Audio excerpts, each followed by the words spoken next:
Les résultats sont en effet spectaculaires. Alors que les médicaments ACT sont jugés efficaces à 80%, la tisane affiche un score de 99% et sans effet secondaire, contrairement aux médicaments.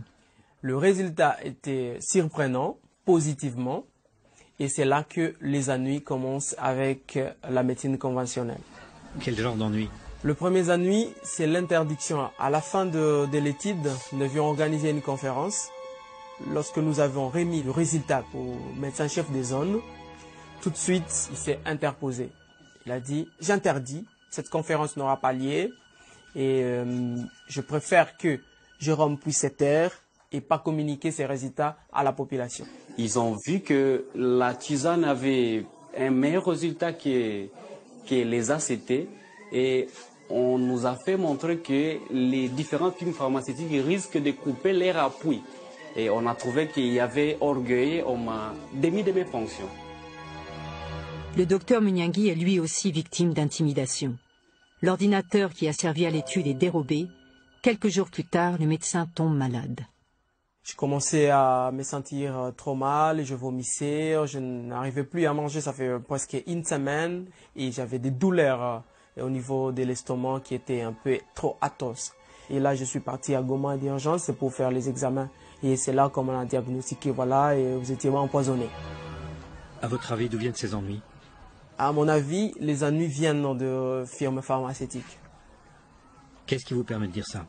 Après les publications des résultats, on a dit aux patients que voilà, la tisane était efficace et eux-mêmes l'ont observé. Et là, les patients n'achètent plus les ACT en fait. Nous devenons de plus en plus gênants. J'étais interpellé par un grand dépôt pharmaceutique à Kindu qui m'a dit mais nous avons les ACT, on n'arrive plus à les vendre vraiment à cause de votre étude. Et là, monsieur, vous êtes en train de piétiner sur nos business. Imaginez-vous juste maman d'un enfant qui a le palu, qui peut en mourir. Vous allez à la pharmacie, vous vous saignez, vous mangez pas pendant 2 jours pour pouvoir lui acheter des médicaments. Et vous vous retrouvez avec une chance sur 2 d'avoir un médicament faux.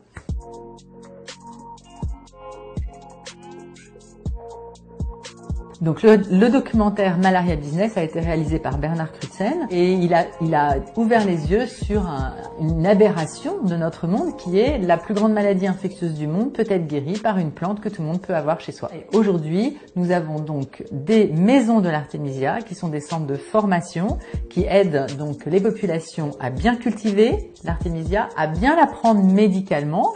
C'est pas si facile d'imaginer comment on la prend et nous essayons de le développer dans le maximum de pays impaludés. Donc l'artémisia, ou plutôt les artémisia, car il y en a une chinoise, Anua, et une africaine, Afra. Elles soignent le paludisme depuis des siècles. On le sait très bien. C'est répertorié dans plein de grands livres, etc. Elles sont extrêmement efficaces toutes les deux. Elles soignent même plus rapidement que les médicaments actuels. Quand on a les bonnes graines, c'est tout à fait simple en fait de la cultiver. 80% du budget de l'OMS aujourd'hui est perçu grâce à des firmes pharmaceutiques ou à des grands consortiums. L'OMS n'est pas indépendante et elle est jugée partie. Donc aujourd'hui, c'est très compliqué d'arriver avec une thérapie alternative, on va dire, à des médicaments à l'OMS. Elles n'ont aucun effet secondaire et elles n'ont aucune toxicité. Donc c'est vraiment une panacée, on va dire, pour la malaria. Elles sont très simples d'utilisation et extrêmement accessibles pour les populations. En juin 2016, Bill Gates faisait une déclaration solennelle.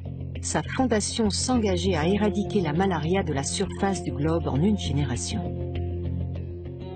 Il va nous falloir des médicaments et des vaccins pour mener à bien cette éradication d'ici à 2040. Cette déclaration est surprenante pour 2 raisons. D'abord, elle a été faite conjointement avec celui qui était alors le ministre britannique des Finances. On aurait imaginé que le ministre de la Santé soit plutôt concerné par une maladie, mais c'est bien de finances qu'il s'agit. Car pour éradiquer la malaria, la fondation Gates promet d'investir 4 milliards d'euros. Plus étonnant encore, sur son blog, Bill Gates mentionne l'artémisia annua. Du pur greenwashing selon ses détracteurs. Bill Gates mentionne la plante, mais c'est à la molécule d'artémisinine qu'il fait référence pour l'industrie pharmaceutique avec qui il partage une approche très privée de la santé publique. La fondation Bill et Melinda Gates est par ailleurs l'un des principaux leviers financiers pour le développement du premier vaccin anti-malaria du géant pharmaceutique GSK. Chez GSK, on parle de diminuer de moitié le nombre de crises de malaria qu'un enfant pourrait subir. Mais c'est l'efficacité du vaccin qui pose problème. Elle n'est que de 30%, donc on est loin d'avoir un vaccin parfait aujourd'hui, mais le vaccin est important, ça s'ajoute à l'arsenal d'outils dont on dispose pour continuer à combattre cette terrible maladie.